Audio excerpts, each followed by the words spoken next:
Hey everybody. Yesterday you learned about mythology and some Greek mythology, and today we're going to go over the Greek creation myth together. I'm going to read it to you, and then at the end I'm going to model for you what you're supposed to be doing for this unit.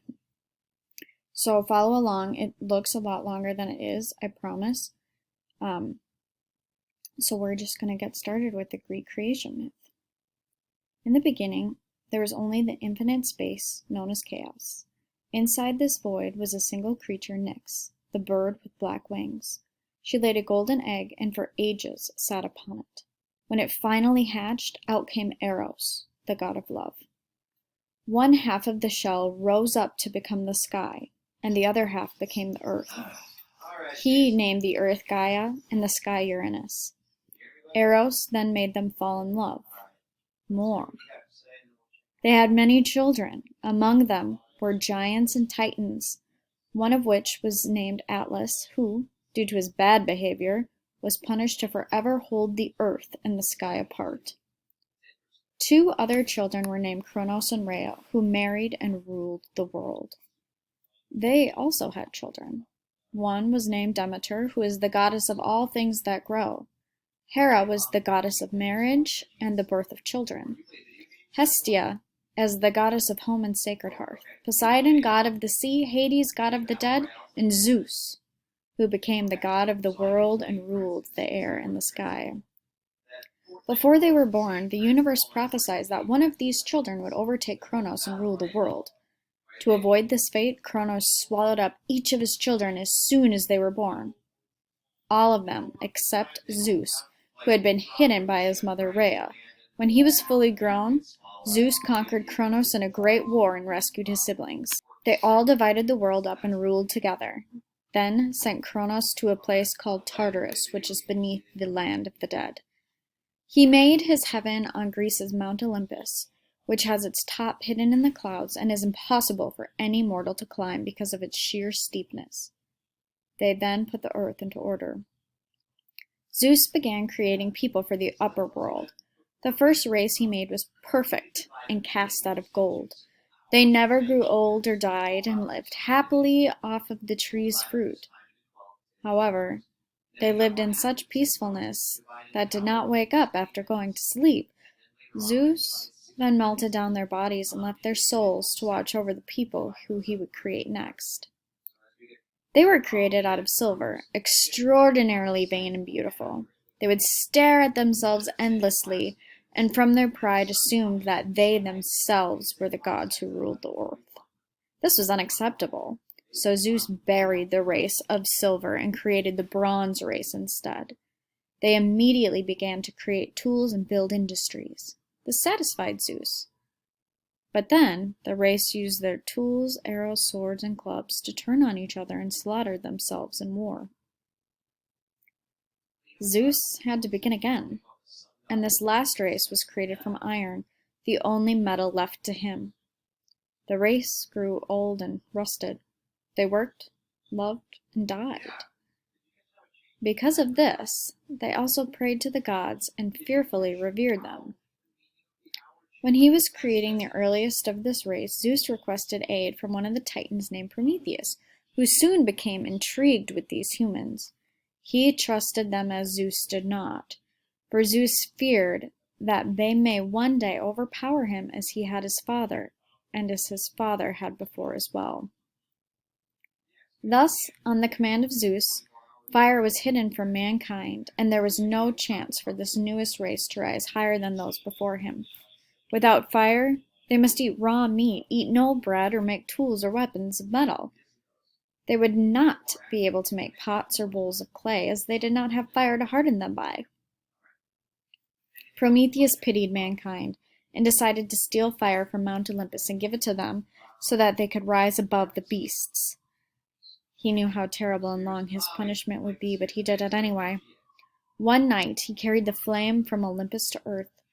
As soon as it was on earth and the first blaze was kindled, mankind had it forever.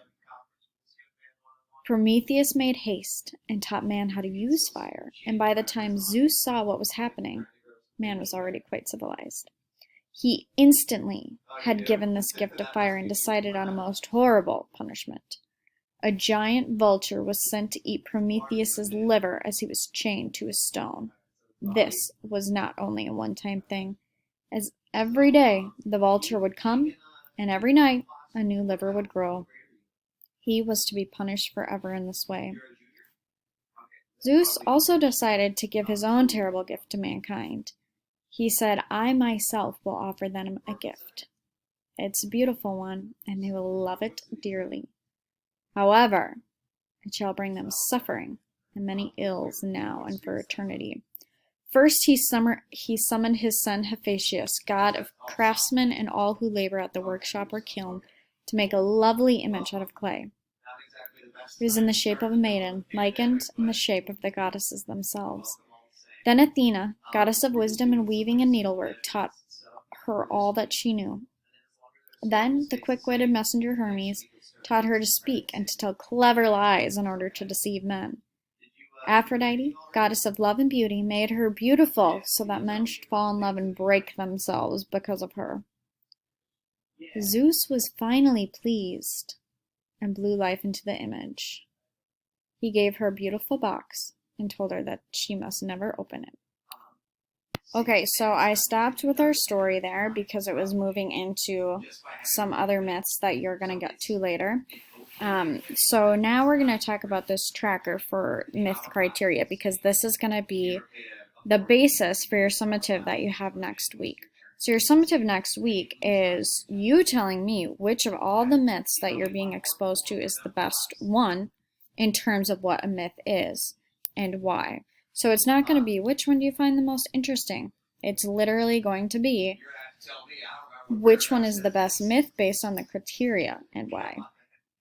So if you think back to the Nearpod, we are looking at how it connects regions, traditions, or belief systems, how it answers why, what patterns it follows, and what does the myth reveal about cultural values or beliefs. So if I'm doing this on the story that I just read you, it connects to regions, traditions, or belief systems. So we believe, based on this, that men or mankind is inherently flawed. So people aren't perfect at all, despite Zeus's attempts to make it perfect. So in the reading, we got him making people out of gold, out of silver, out of bronze, and then out of clay. And it took multiple of the gods and goddesses to create a race that they were pleased with. Okay, so we also see that we see this idea of teamwork happening as well. So it answers the why as well. The why is like why there are gods, and we got why people are flawed. Flawed is like there's something wrong with them. The patterns that we see failure of men, and we also get one pointed out to us in the story. We get fratricide. So fratricide, I don't know if I spelled that right. Fratricide is the killing of your own father. So we have that happening many times. We've got it 3 times in this story. So it's almost like a generational thing, like time to kill your dad is what's happening in these Greek myths. And then what does the myth reveal about the cultural values and beliefs? So we get told about power many times. People seeking power, seeking to be in charge. We get family valued, despite the like murder thing. We get beauty. That shows up a lot. I'm trying to think of other things that come up a lot. And we get I'm going to say tools, But what I mean is like ingenuity, your ability to solve problems. But we also are told that they value reverence. So reverence is the idea that you're worshiping somebody who has the power over you. So in this case, it's the humans that Zeus created that revere him and the other gods. So you're going to fill this chart the same way for our Norse creation myth. And it's not going to have the same stuff, so don't just copy and paste it and, throw a new word in there. We purposely chose things that were different, so don't be tempted to do that. As always, reach out to your teacher if you need some help. Enjoy your Norse creation myth.